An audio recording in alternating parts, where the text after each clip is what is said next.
We begin this hour with a live look at a high school in Marietta, Georgia, where President Trump is giving remarks about his Trump accounts. We're going to continue to monitor that right here on CBS News 24/7. But first, the bodies of 4 American soldiers who were killed in the Middle East over the weekend back on U.S. soil. 30-year-old Sergeant Michael Swinton died while detonating a bomb in Iraq. 28-year-old Sergeant Angel Rampersad, 25-year-old Lieutenant Tyler Freehan, and 19-year-old Private Isabella Gonzalez all died during an attack on a military base in Georgia. Now, this is now the president's 3rd dignified transfer ceremony since the start of the war about 140 days ago. Here's the president talking about that just moments ago.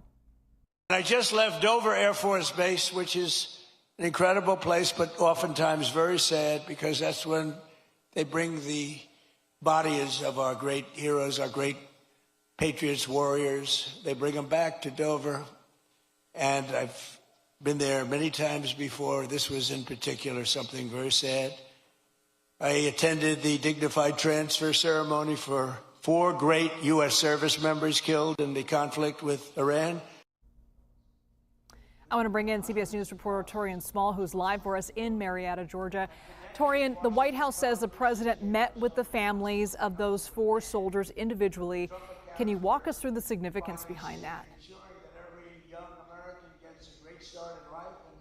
Yeah, I mean, just to start out with that number that you mentioned there, this is the 3rd time since the start of this war, about 140 plus days ago, that the president has had to attend one of these ceremonies.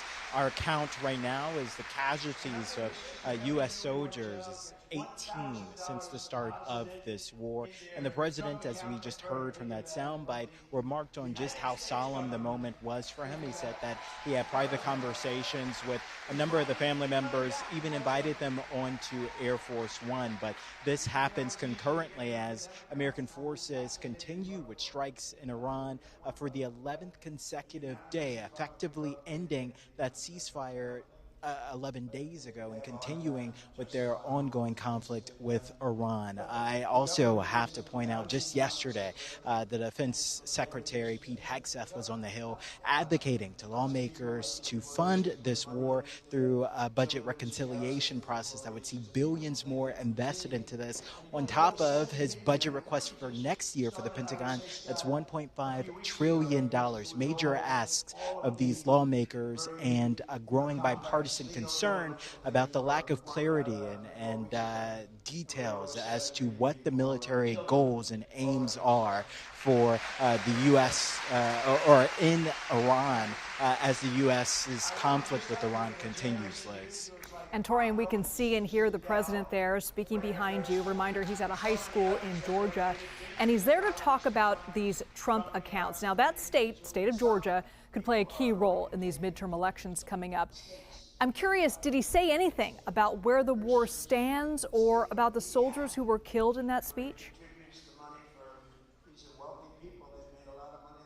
Yeah, I mean, he out the gate really started on a laundry list of accomplishments, and he listed Iran as one of the areas that the United States is, in his mind, winning. He said the goal in his mind was to ensure that Iran had no capabilities to develop a nuclear weapon, and that's something that garnered a big response from this crowd. But as you mentioned, he's here to talk about those Trump accounts. It's essentially a saving accounts for families who gave birth to children between 2025 and 2028. The U.S. government would add $1,000 in seed money to start that account, and then families and respective employers could then contribute to it annually until the child reaches 18. But as of now, though, he hasn't yet hit on it. It's kind of a Trump rally here and the greatest hits that he's been going through. But ultimately, though, top of mind to a lot of these voters here today listening to the president is the Iran war, which is why the president himself made mention of it, Liz. Taurean Small, always great to be with you. Thanks so much.